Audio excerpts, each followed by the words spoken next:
What's up, guys? Spin Firearms here, and yes, I still have my Smith & Wesson CSX. I love that thing. It's going nowhere. I'm actually about to go put some rounds in it, put it in my holster, and get it ready for everyday carry. That's something I'm going to be carrying as well this winter, so I got Glock 27, 43X, and CSX. Want to carry those more often. I love those firearms. I'm good with them, especially CSX. Anyways, we're going to talk about the Smith & Wesson CSX, the firearm that was ruined by the internet. So here's the thing. There's firearms like High Point, which there's like an ongoing joke in the gun community, but at the same time they do somewhat function for their price point. And people like the joke and make them Gucci, and it's fun. I mean, I have no problem with High Point, honestly. I have no problem with any of these firearm companies.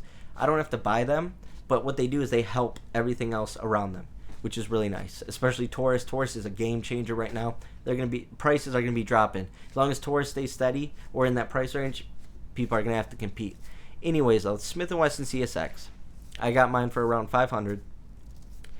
It is an awesome, awesome firearm. But then you go through YouTube, type in Smith & Wesson CSX reviews.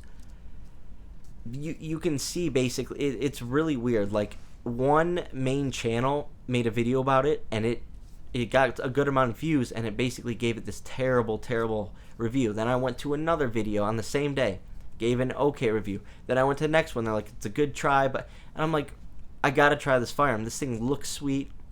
A double stack Micro 9, hammer fired, and on top of that, aluminum frame. I'm like, I love things that are small, handle recoil well. I'm like, this has got to be the answer. So what do? I didn't listen to those reviews. I said, I like the way the firearm looked. Honestly, it's sad, but I said I like the way the firearm looks. And honestly, it just looks like it's a great micro compact, and I love micro compacts. So I got it. Right away, fell in love with it. First shots, I don't know. The video should be up on my channel if you guys want to watch it. First shots with the CSX, I shoot it, and I'm not with anyone. I'm literally by myself at this range. And you can just see on my face. There's been some firearms where I've reacted that way, such as, let's see, the Glock 29. When I first felt that 10 millimeter, I was like, CSX. First time I shot, I was like, this is on XDM. Same thing. I was like, just, this firearm handles recoil so well, is so accurate, and on top of that, the trigger was great. So these videos were saying that the trigger wasn't good simply because it wasn't like a 1911 trigger. And on top of that, they didn't like the safety dingus. They thought that was causing issues, and on top of that, they thought there was a false reset.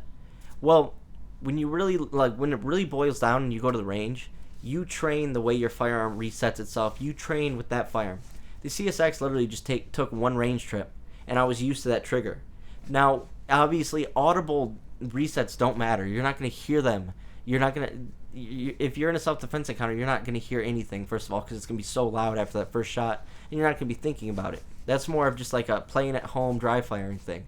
But you can feel a little bit of that reset. But basically, it's just training muscle memory with anything else, just to let it all the way out. And here's the thing, the trigger only moves like this much completely. It only, to depress it, is such a short trigger. So letting that trigger come back out, that's the same thing as you'd let any other reset go. This one just gives a little feel like it almost has to get over a hump first. And that's fine. You just train your shooting to that. The CSX is honestly the most ergonomic Micro 9.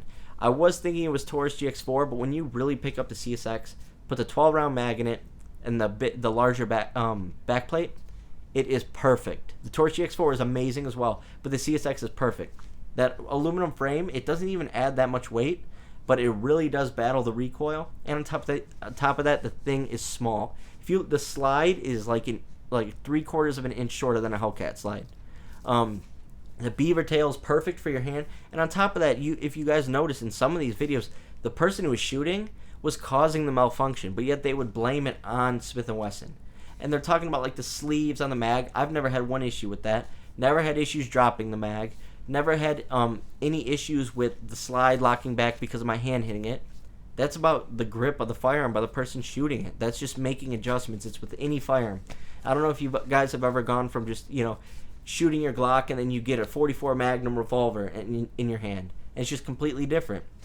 You adjust. Next thing you know, 15 minutes later, you're shooting the revolver great. It's just adjusting. And I think the way that it was portrayed was that this is a terrible firearm, that you can't trust it, and that Smith & Wesson, it was a good try, but it was a fail. In the end, that's what they're saying by a good start, a good try, and so on. in my opinion, if those would have been all positive reviews, people would have flooded for this thing. I'm telling you, people love 1911s. They love small 1911s, and they also love double stack micro 9s with real capacity. I think this would have been a big firearm, to be honest. And I think the people that do have it, because they let me know in the comments, they say, "Where's your CSX? I haven't seen it in a while. I love my CSX." And it's like everyone agrees who has shot one, except for people on the internet. I'm not sure why that is. So I do understand though. So here's the problem: these people should put up on their videos. Like, I try to make a point of it all the time. It's my opinion. But if you are causing the malfunctions, that's not an opinion. That's a fact that you caused that malfunction. That is not on the gun. That's on you. And it might even be your hands are too big or whatever, and that's fine, but that's still on you. That's not going to ruin it for the average hand person.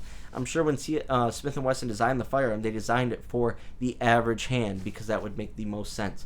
But anyways, I love the CSX. So if you guys ever get the chance to shoot it, I promise you, you will come back. I will see a comment from you guys one day that'll say, "This is a great firearm. What are people talking about?" Anyways, thanks for watching, guys.